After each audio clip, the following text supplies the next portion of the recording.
Hey all, and welcome to what is probably my favorite panel ever, How to Write Awesome Action Scenes. I've got some awesome authors with me who are fellow action, sci-fi, adventure, fantasy writers, but hopefully before too long, I've got a friend who is a professional sword fighter coming to join in the panel, and he'll give us the true expert's opinion on it. But for right now, we'll start off with the writing side of things. Agnes?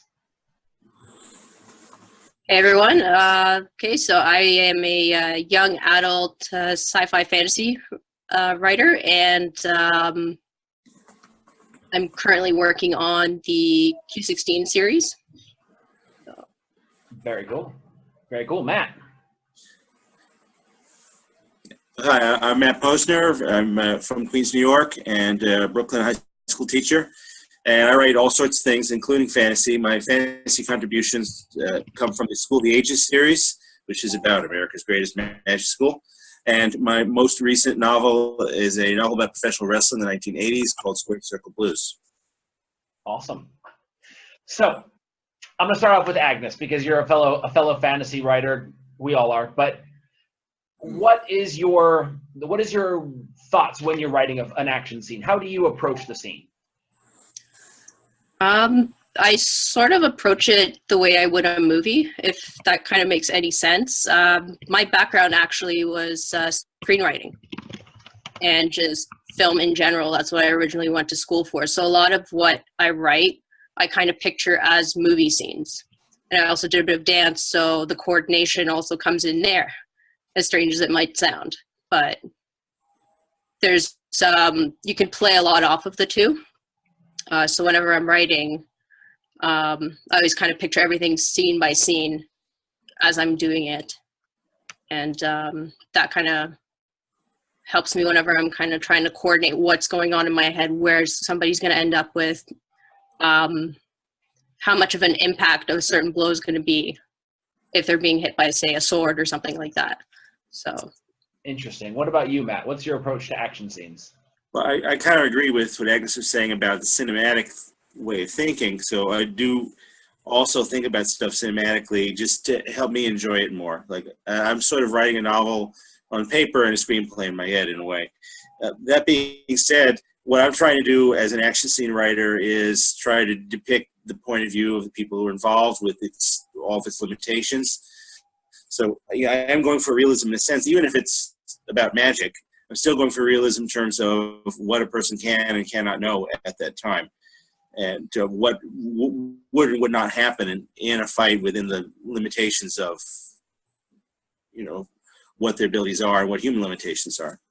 Interesting. Now, have either of you studied any sort of combat systems? I think, Agnes, you mentioned that you were training a martial art at one point, or no? no, traditional dance, actually. Traditional dance. Hey, close enough, right? In a way. Okay. Matt, have you ever taken any martial arts? I wrestled in high school 2 years. That's my sole combat experience, which was, we were trying to be nice to each other, although I did get dumped on my neck one time. All right. So then how do you study your action scenes? What's your resource for writing an awesome action scene? Well, writing skill, which I've tried to cultivate over the years, and research. So I have a favorite book that I could recommend, which is A Writer's Guide to Violence by Rory A. Miller. It's really helped me tremendously. I used to run an author interview series, so I actually managed to interview him after buying his book, and he's legit. He's a real guy. Real deal. Used to be a prison guard and stuff like that. So that helps me a lot. I do research. I'll do things like look at YouTube where people are describing weapons. I like, for example, Matt Easton's Scholar on Gladiatoria YouTube channel where he talks about medieval weapons and how to use them, has sparring and stuff. So I have to do research, essentially. I'm not a fighter, but I feel like there's a lot you can do using your writing skill combined with the research to create something that readers will enjoy. Interesting. Now, Agnes, as a dancer, you've sort of learned the basics of what's called kinematics, moving the muscles and the joints and the body in a certain way. So I assume you definitely infuse that into your fighting styles that you write. Yeah, there's definitely a lot of emphasis on like how people are standing. where their kind of center of balance is, depending on what they're doing. But again, agreeing with what Matt said in terms of just research, I find there's like a lot of useful videos that you can find on YouTube. Some of them obviously you have to be kind of cautious of because you don't know how accurate they kind of are. But then there's other people that, you know, they're a wealth of knowledge that's out there that for you that you can use. So that, yeah, combined with kind of my own experience, that sort of helps me with that. Interesting, interesting. I was taking martial arts for about 2 years. I leveled up halfway to a black belt, purple belt. And when I started writing my half demon assassin, his moves were very like you, Agnes, coordinated according to what I knew from the martial art that I had learned. But then as I write other characters or other styles of fighting, I sort of have to expand beyond it. Like, let's say I was taking karate, sort of a mix of karate and hapkido, which is wrestling and strikes and kicks. And for an assassin, the character I was writing, that didn't really work. An assassin is going to be all about economy of motion. So he's not going to throw a high kick when he can just slam his sword or stab someone. So I think as a writer, we have to approach each different character from a different angle. And so understanding not only the weapons, but the personality of the fighter and the fighting style is very important for writing realistic fight scenes. Yeah, it's definitely huge. Even if they're fighting with weapons. So I've got characters, they specialize in different weapons. I've got characters that use long swords, but then I've also got characters who they use these kind of huge, almost like Final Fantasy-like swords, which obviously that's going to be way different to swing than, you know, a long sword or a broadsword. You're going to have more so kind of these overarching kind of swings versus, you know, kind of small slashing like movements. So very true. Those big old two-handed swords. Yeah, exactly. Whose purpose normally would be to break through armor. Yeah. Mm-hmm. Yeah. Do you guys ever study the origin of the weapons? A little bit.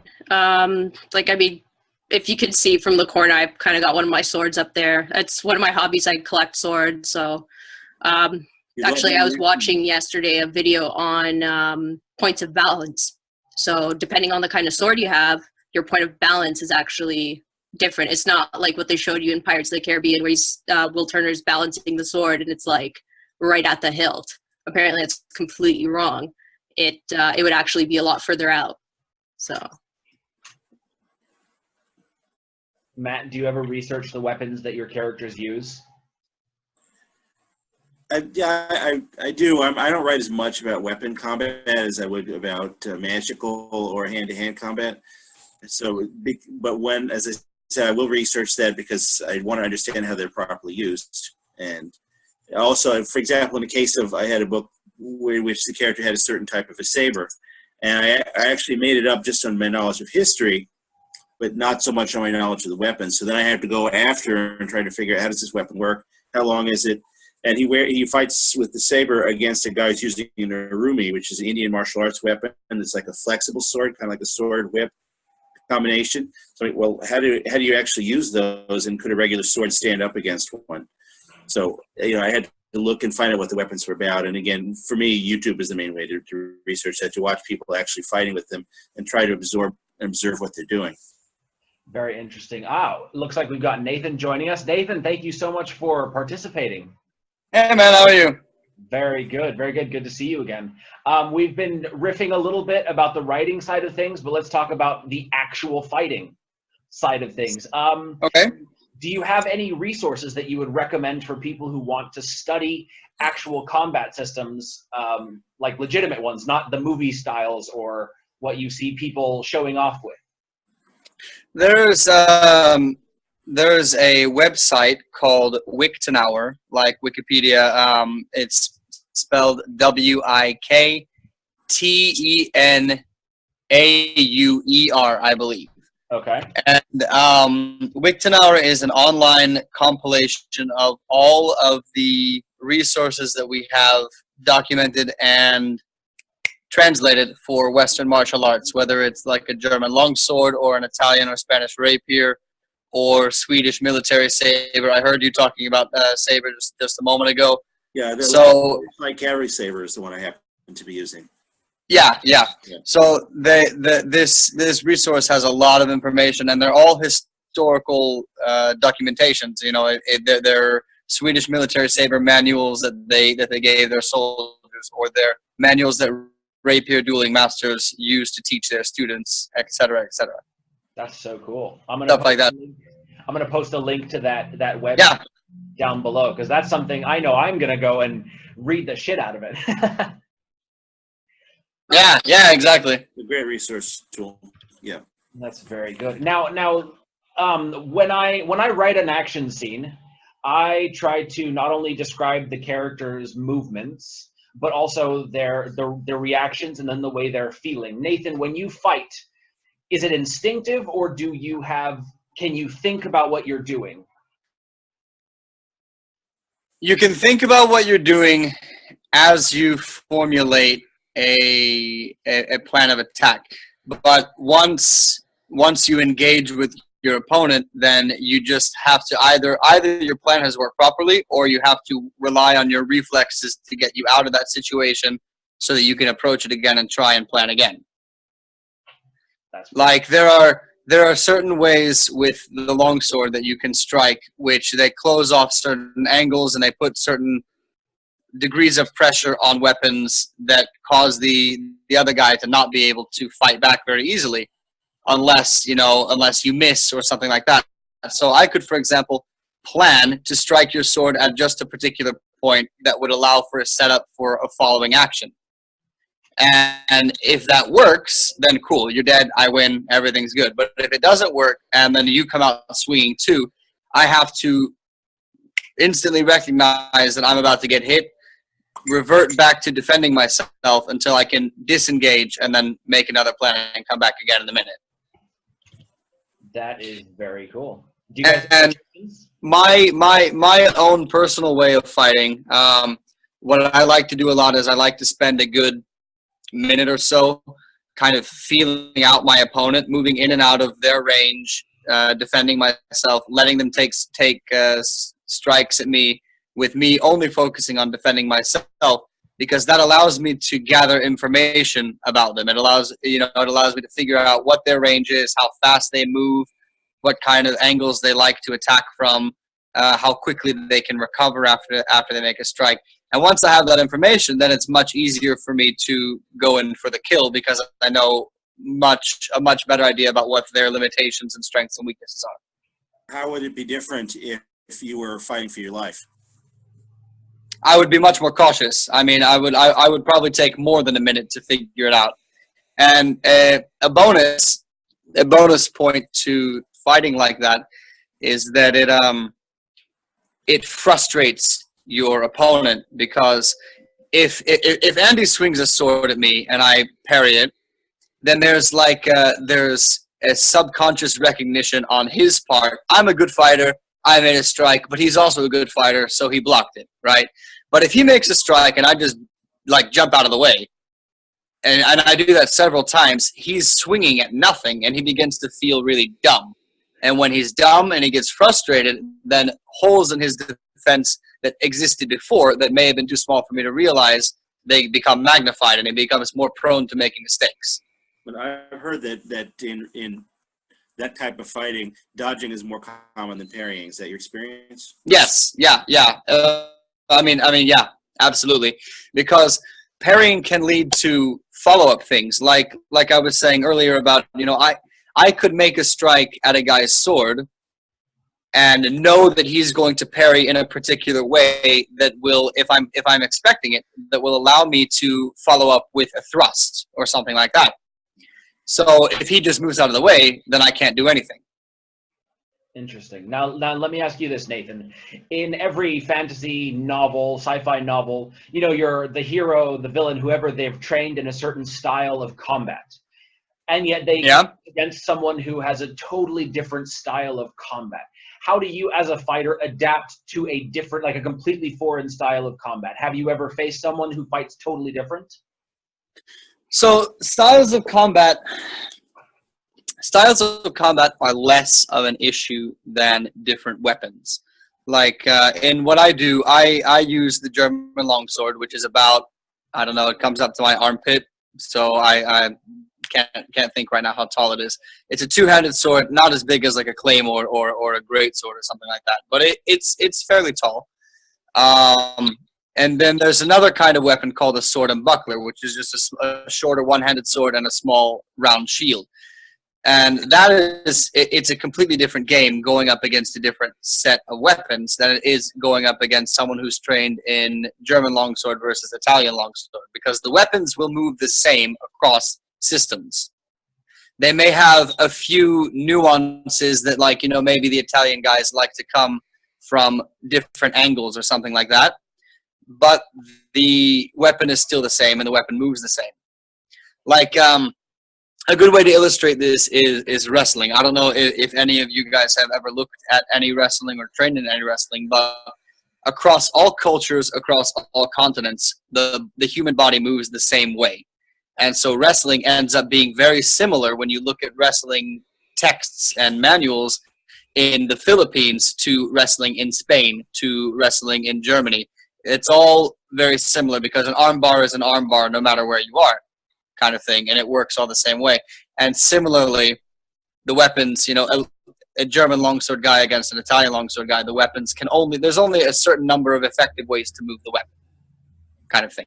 Right, but now something totally foreign, like say the Japanese or the Chinese style of fighting, which is much more slashing based than hacking or stabbing, from what I understand. How would you, as a longsword, what is your comparative fighting style, like 14th, 15th century medieval Europe?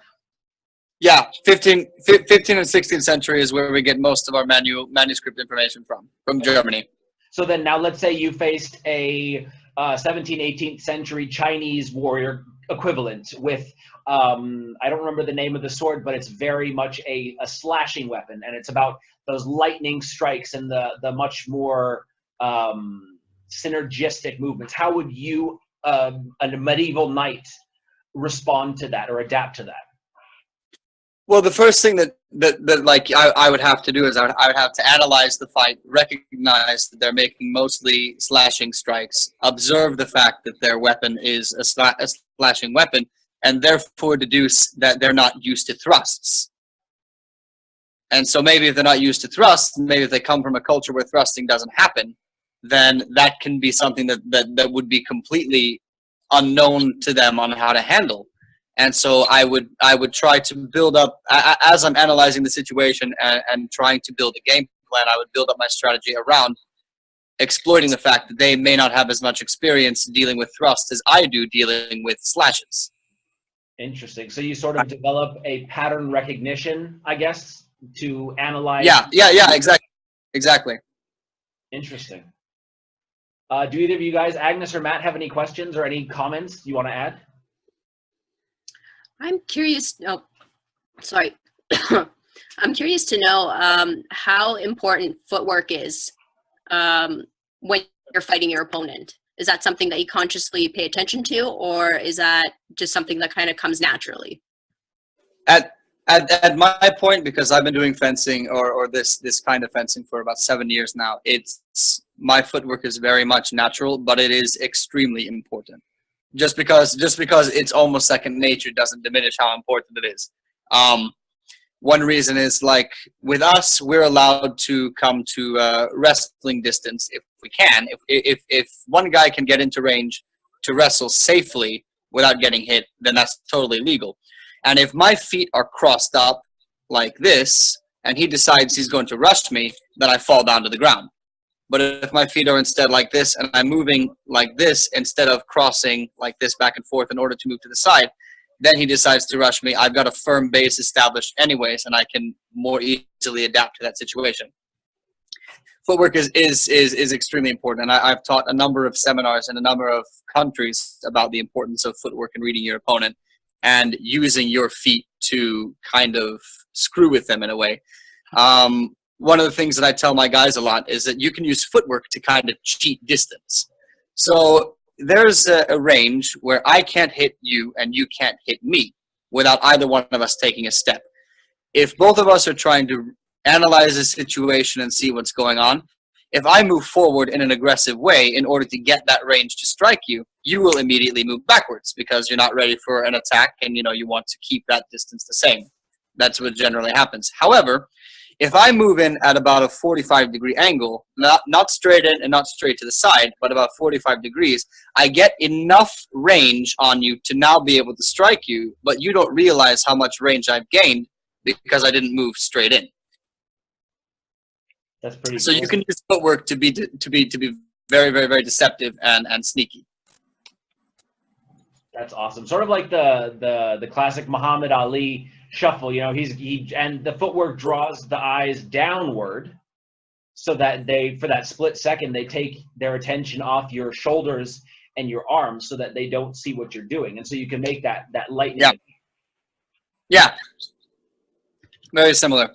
That's pretty cool. Now, when you're fighting in the middle of combat, do you register when someone hits you hard, or does it have to be a very hard hit for it to overcome sort of the adrenaline? So that's a very interesting question. There is if you guys are taking notes, there's a group on YouTube called, I think it's called Holmgang, HOLMGANG, and these are a bunch of nearly psychotic German guys. They're completely crazy, and they fight with sharp steel weapons with nothing but protective metal gloves and a protective mask on their face. Wow. Like light pants and no shirts, and they're very crazy. What was that, Matt? They don't have mortgages. Yeah. And I've seen some of these videos where these guys are fighting and they're going at it with one in particular that comes to mind is with a one-handed sword. And a guy takes a strike on his forearm that cuts all the way to the bone because these guys are crazy and it's a sharp weapon, right? It cuts all the way to the bone and he keeps fighting and he doesn't stop until the other guy said, oh, your arm's bleeding, your arm's bleeding. So he didn't even realize that he took what we would consider to be a debilitating strike. And I think much more realistic is to expect that your opponent won't necessarily be psychologically slowed down by taking actual damage like that, but instead they're slowed down by all of a sudden their arm doesn't work the way that it's supposed to because, half of the muscles have just been cut through, and all of a sudden you can't make a fist. That's going to slow them down. They're not going to be slowed down because, oh no, you cut my arm, ouch, I'm bleeding. Okay.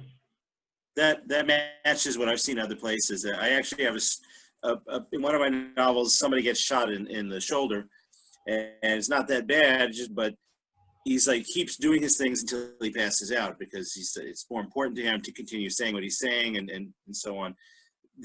So you feel it, but you're not really aware of how bad it is at the time. Yeah, exactly. Very cool. Very cool. We're coming sort of to the end of the time. A little bit back to the writing side of things. Agnes, Matt, do you have any advice on writing good fight scenes, putting Nathan's advice on the actual fighting into the words and paragraphs and sentences that are needed to depict that scene? Any advice on the wording or the structure, anything?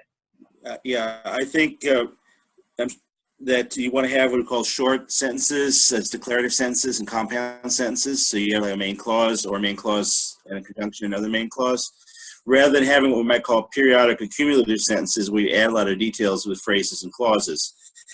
So I have this as an example. Mary is fighting Jane. So we say, Mary lashed out with a kick, period. Jane ducked under it and threw several jabs, period. This, not that you have to have only that short, but that you definitely want to have a sense of a rapid pace because the readers will follow along with that, as opposed to this.